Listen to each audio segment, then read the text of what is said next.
Alright, we're here again at Sydney Airport. This time we're going to Bahrain. I got a Formula 2 media pass, so I'm very excited. Booked a last minute flight. It was the cheapest and the most direct with Air India via Delhi, so Sydney, Delhi, Bahrain. But they've just cancelled the Delhi to Bahrain leg. So instead, I am working with a travel agent now to get a replacement flight.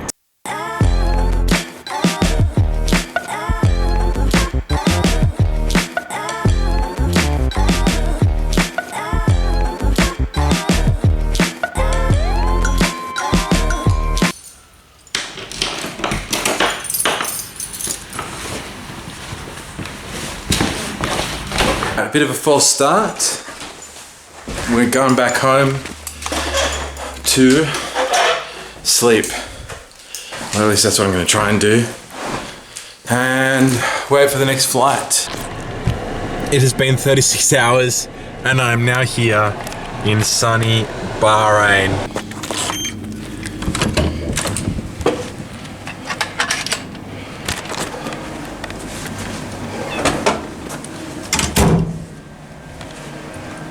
Let's see. Oh my god. It's f***ing lovely.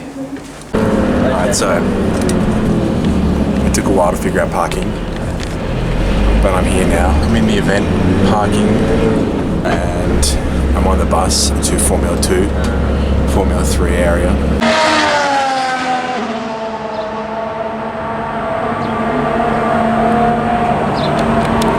Driving in Bahrain, so it's fast and loose. Speed limit 100 or 120 on the highway, and as you can see, people just go everywhere. Very respectfully though.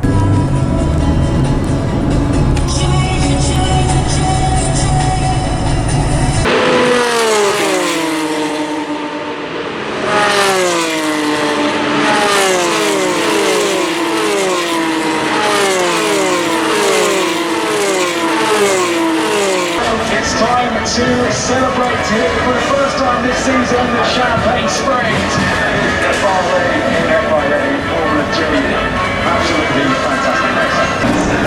Alright, so that was the Formula 3 season opener here in Bahrain. Pepe Marti overcame Franco Colapinto for the lead, winning the first race of the year for Campos. I was watching down in the Campos garage with opening gate reactions from the families of Australians, Mansell and Hugh Barter. The team was very happy in the end. So that was race one. Pepe overtook Colapinto after the second safety car.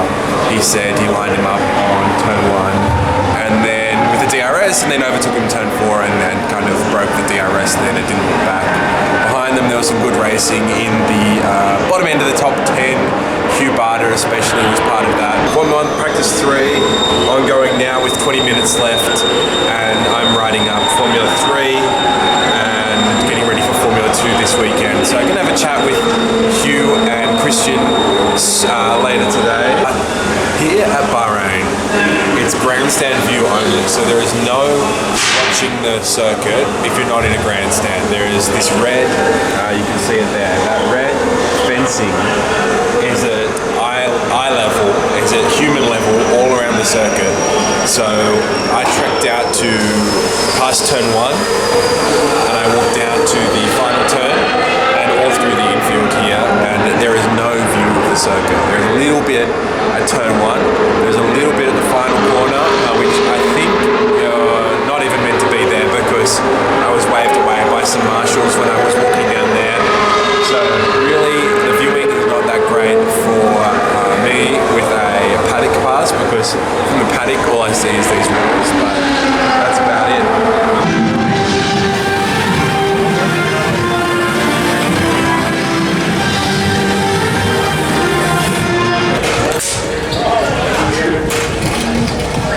Alright. Oh, we're doing Formula 1 camera stuff. Look at this, look at this. Scrapping all the way to the end. Alright, so that was Formula 2 sprint race. Boschong got out in front and really just drove away. Finished with an 8-second lead over the others. Hauger and Martins are battling on the, I think it was the last lap that Hauger finally got past him. But yeah, 8 seconds has got to be, what was it, 10 seconds by the line.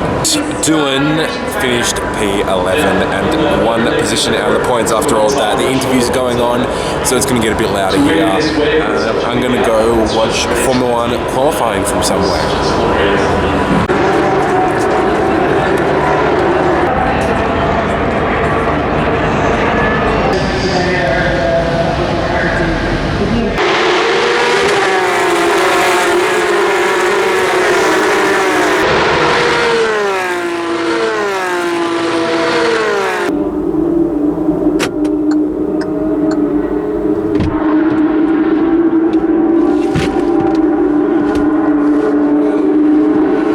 After all of that, all of the umming and ahhing and Alonso fastest and everything like that, it ended up being Verstappen on pole, Perez second, and Leclerc third. So, how many times have we seen that last year? So, it is race day and I'm on the way to the circuit. Last night I went out, I've just been Google Mapsing it, and I saw there was a beach nearby and I was like, a beach, that's interesting. And so I went to the beach on Google Maps and there were all these reviews saying how good the food trucks were. But the food trucks, there are at least 10 or 20, where are we going, buddy? There are at least 10 or 20 food trucks right along the edge of the water, and you could see across the water to the beautiful skyline on the other side. Then there were all these restaurants that had kind of, you know, grown out of food trucks. Obviously they were the first ones, and they've turned into like little caravans and little tents with, you know, outdoor seating and proper kitchens and everything. So I went to a lovely one there, Khalij al-Bakari, which ended up serving Pakistani food. So I had biryani there, which was delicious. This morning I got up, I'm on the way to the circuit. I have purchased a large amount of Cinnabon to thank the team Campos that I've been squatting with, and also to thank the Formula 2 media team. I'm going to the paddock, so this is a little tour of what it's like and where we're going. The gate.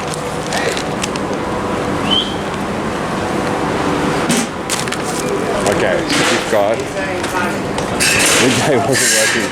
So down there is Porsche Middle East. Up here is Formula 2. You've got Dams, Virtuosi. So you come out of Formula 2 into Pirelli. Okay, and this is Formula 3 through here. All the team tents on the right and garages on the left.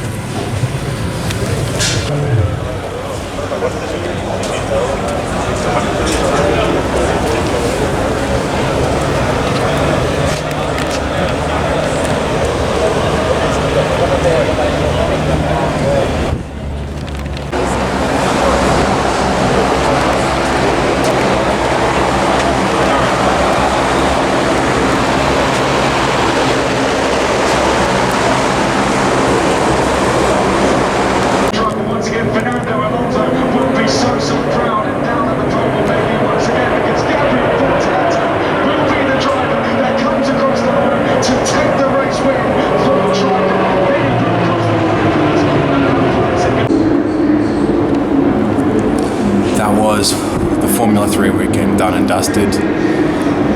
Mini and Bortoleto battling at the top. Mini pressed the line in first, but Bortoleto won because Mini had a 5-second penalty and dropped down to, I think it was 8th at the end. Gregoire Saucy in third.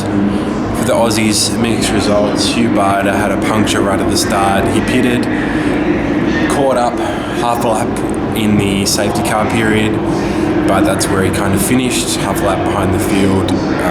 You know, hard to do anything without pit stops or some more safety cars. Tommy Smith went had a spin at the start, stayed in the field, and then went really deep into turn one towards the end and spun out after contact, so he was down the back.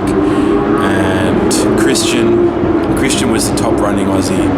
He was up into, I think it was P15. He was battling, there was a long train that was kind of coming and going, especially towards the end for ninth. But he ran wide, he dived into turn one, didn't make it, but was able to recover. And then after that, he was kind of stuck at the back of that pack in 15th and out of DRS, and then he got tagged in close racing as well, so that's where he finished.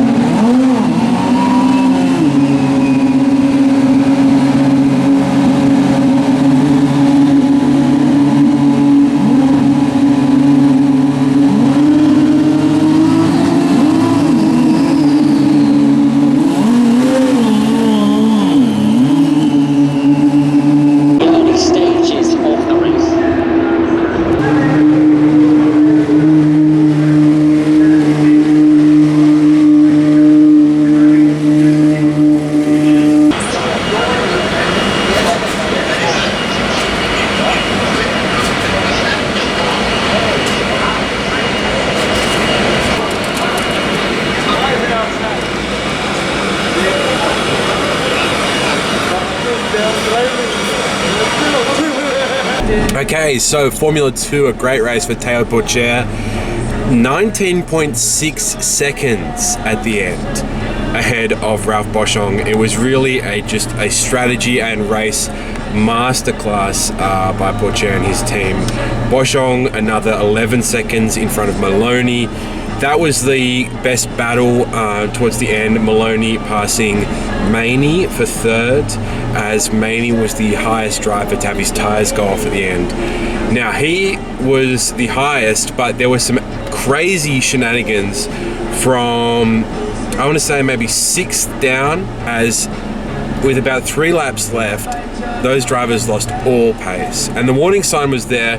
Jack Doohan dropped down from 8th to 16th in about 3 laps, starting the lap before. So he was the canary in the coal mine for that strategy, because then it went off at the end of the bottom of the top 10. There was a hectic, I think, about a 6-way battle in the last 2 laps, wheel to wheel, edge of your seat, people going everywhere. So up next is Formula 1, the big show. It's not for another 3.5 hours. So instead of staying there while everyone packs up in the paddock, I am going to head to Starbucks and ride up the race and watch the press conference if I get there in time now, and zoom into the press conference, do all that kind of stuff, and come back for the Formula 1 race, because it is so hot. I just got to the car, it's 36 outside, it is at least 40, 45 in the car. So I'm gonna go get aircon, Wi-Fi, charge, all that kind of stuff.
There you have it. Verstappen won convincingly ahead of his teammate. But it was a great race down the back. Up the front wasn't that crash hot, but some great passes and excitement, and watched it from all different parts, so very good. Time to explore Bahrain a little bit tomorrow and then go home. So I'm driving and I came off the highway. Whoops. Okay, so I'm driving and I came off the highway and I've ended up in Hamad Town, which is a less built up area but still one of the most populous towns near Manama. And have a look at this. It is it's going off. If I can just focus down there. Look at all the shops and the traffic. Done. Okay, now a bit of sightseeing. Let's go and visit Bahrain.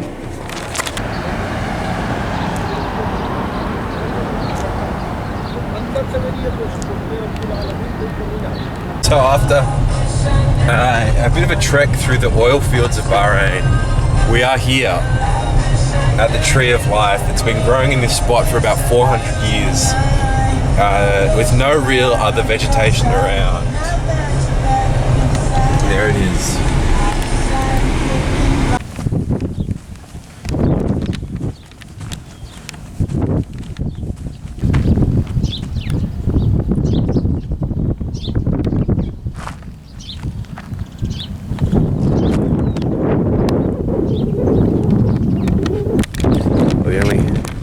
Real vegetation apart from these grasses that's been able to survive in the area, apart from the kind of new developments over there that are obviously irrigated.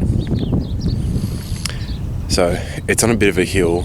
They say its roots would have to be down about 50 meters past the hill and into the ground to be able to reach water. So it could be doing that, or it could be just have found a way to get water from the sand. So there it is. The ring. Reading about this ring around it, it was designed so the tree wasn't at the center, so you could always have a different view of the tree as you walked around, and it would always change. And they dated the tree 450 years ago, so it does put to bed the rumours that it was protected by a god or was from the Garden of Eden. But next up on our little tour is the Royal Camel Farm.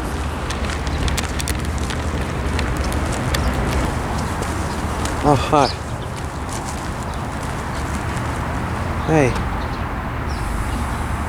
It's hot today, isn't it?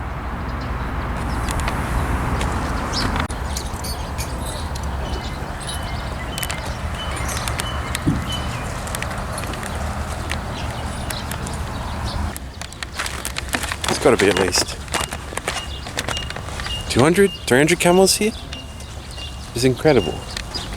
It's in the middle of the Sheikh's gardens, or at the very edge of it, which are beautiful. You can see just palm trees as far as the eye can see in the other directions, but you're not allowed to go down there. Look at these camels.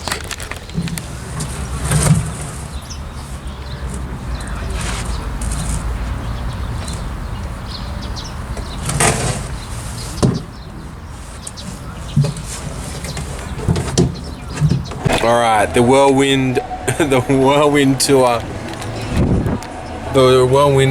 comes to an end as the sun is setting quite literally over Bahrain tonight. The final stop, Bahrain, and the Manama souk behind it. I'm gonna go in and explore and see if I've any good souvenirs or anything to take home, and just soak up what is, I guess, part of the older part of Bahrain and more traditional part of Bahrain before I get out of here.